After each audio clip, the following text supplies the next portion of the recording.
Acupressure चिकित्सा विज्ञान, Pramod Sinha, acupressure expert.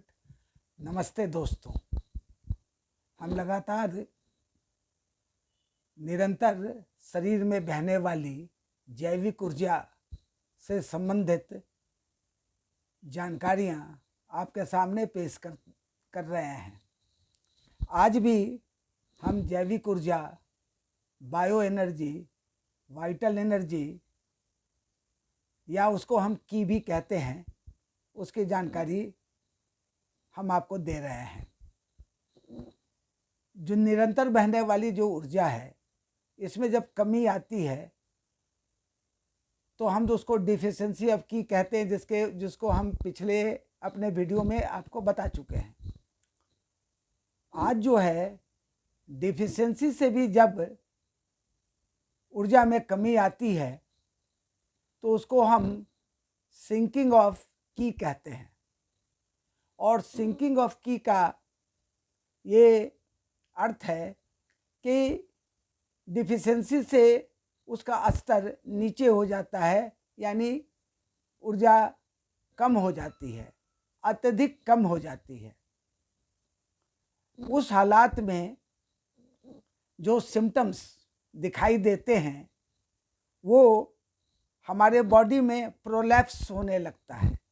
Prolapse होने का मतलब हो गया कि हमारे बॉडी में जो है वो स्टमक का प्रोलैप्स होने लगेगा, यूट्रस, एनस, वेजाइना, स्किन पर रिंकल्स आने लगेंगे, और उसके बाद जो है हार्निया हो जाएगी, हेमरोइड्स हो जाएंगे, जिसको हम पाइल्स भी कहेंगे, वेरिकोस वेन, माइस्थेनिया ग्रेविस। इसके अलावा frequency and urgency of urination, ptosis, prolapse of muscles, prolapse of ear lobes, prolapse of lips, इसके अलावा ब्रेस्ट, और एक्सट्रीम टाइटनेस हो जाएगी। प्रोलैप्स ऑफ यूरिनरी ब्लैडर भी होता है, और इनकंटीनेंस ऑफ यूरिन भी हो सकता है, इनकंटीनेंस ऑफ स्टूल भी हो सकता है। तो इस तरीके से जब स्प्लीन की सिंकिंग होती है, यानी स्प्लीन की ऊर्जा जब सिंक करती है, तो ये प्रोलैप्स का सिम्टम्स जो है वो दिखाई पड़ता है, जैसा कि मैंने आपको बताया। और जब किडनी की ऊर्जा जो है सिंक करती है तो कुछ यूरिनरी सिम्टम्स आ जाते हैं, जैसे frequent urination, excess urination, weak stream urination, incontinence of urine, enuresis, bed wetting, dribbling, urination at night. ये सब जो है यूरिन संबंधी बीमारी आपको दिखाई पड़ेगी। और साथ साथ सेक्सुअल सिम्टम्स के रूप में मेल में जो है ये आपको दिखाई पड़ेगा, जिसको नॉक्टर्नल एमिशंस कहते हैं, without any dream, premature ejaculation, spermatorrhoea, और यूट्रस प्रोलैप्स फीमेल में आ जाता है, लिकोरिया, क्रोनिक वेजाइनल डिस्चार्ज, ये सब सारे फीमेल में दिखाई देते हैं। तो इस तरीके से ऊर्जा को डिफिशिएंसी स्तर पे ही रोकना चाहिए या उसका संतुलन करना चाहिए, नहीं तो दूसरा स्टेज जो है वो सिंकिंग ऑफ की है, जो मुख्यतः स्प्लीन और किडनी में उसके लक्षण दिखाई पड़ते हैं। उसमें उसे भी संतुलित करना चाहिए। अगर किसी वजह से उस स्तर पर अगर एनर्जी संतुलित नहीं हुई, तब उसके बाद एनर्जी कोलैप्स करती है। कोलैप्स करने का मतलब है कि 50% से भी ज़्यादा वो उसमें कमी आ जाती है, जिसको हम कोलैप्स करते हैं। और ये एक इमरजेंसी कंडीशंस है, जिसकी वजह से जो है वो रोगी जो होता है वो बेहोश हो जाता है और उसे बहुत पसीना आता है। इसमें पसीना को रोकना चाहिए, अगर नहीं रुका तो ब्लड की कमी हो जाएगी, हमारा डिफेंसिव की में कमी हो जाएगी। आपको जैसे पहले बताए थे कि लंग्स में जो गैदरिंग की बनती है, जो दो तरह की होती है, टू टाइप्स की होती है। एक होता है जिसको हम न्यूट्रिटिव की और दूसरे को डिफेंसिव की कहते हैं। ये डिफेंसिव की जो है हमारी डिफेंस करती है बैक्टीरिया, वायरस और अन्य एक्सटर्नल पैथोलॉजिकल फैक्टर से। तो ये जो है इसमें भी कमी आ जाएगी और उसके बाद जो है रोगी को और कई लक्षण दिखाई देने लगेंगे। ये मूलतः हार्ट में और लार्ज इंटेस्टाइन में कोलैप्स करने के लक्षण दिखाई देते हैं। हार्ट यांग जो है वो कोलैप्स करता है और लार्ज इंटेस्टाइन की ऊर्जा जो है कोलैप्स करती है। तो इस तरीके से बहुत सारे लक्षण आएंगे। हार्ट यांग डिफिशेंसी में जो है ऑक्सीजन की कमी हो जाती है, ओठ नीले पड़ जाते हैं। और लार्ज इंटेस्टाइन में जब ये कोलैप्स करती है तो एनस जो है वो बाहर की ओर चला आता है, जिसको प्रोलैप्स ऑफ रेक्टम भी कहते हैं। और बवासीर, पाइल्स भी हो जाता है, पुराना डायरिया भी देखने को मिलता है। बहुत ऐसे पेशेंट होते हैं उनको इतनी थकान हो जाती है कि शौच के बाद वो उठ भी नहीं पाते हैं। बहुत लोग तो बाथरूम में ही जो है, वॉशरूम में ही जो है गिर जाते हैं। इस तरह से जो है ये लार्ज इंटेस्टाइन में जब ऊर्जा कोलैप्स करती है तो ये सब लक्षण देखने को मिलता है। ऊर्जा जो है उसके अंदर में एक और भी लक्षण दिखाई पड़ते हैं, वो है कॉन्ट्रावेक्शन, यानी मार्ग का उल्लंघन करना।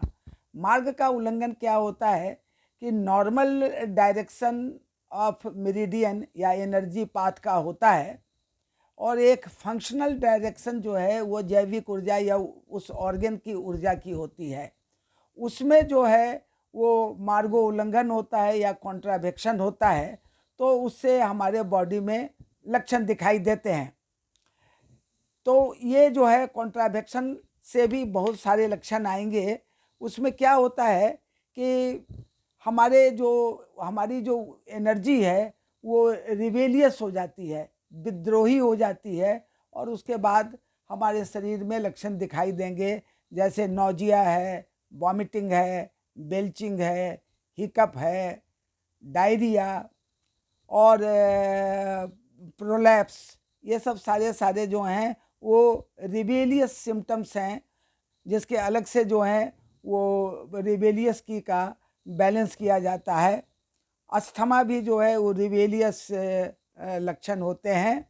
और रेस्टलेसनेस, अनिद्रा, एजिटेशंस, ये भी जो है रिबेलियस लक्षण हैं। माइग्रेन, हेडेक भी रिबेलियस लक्षण हैं।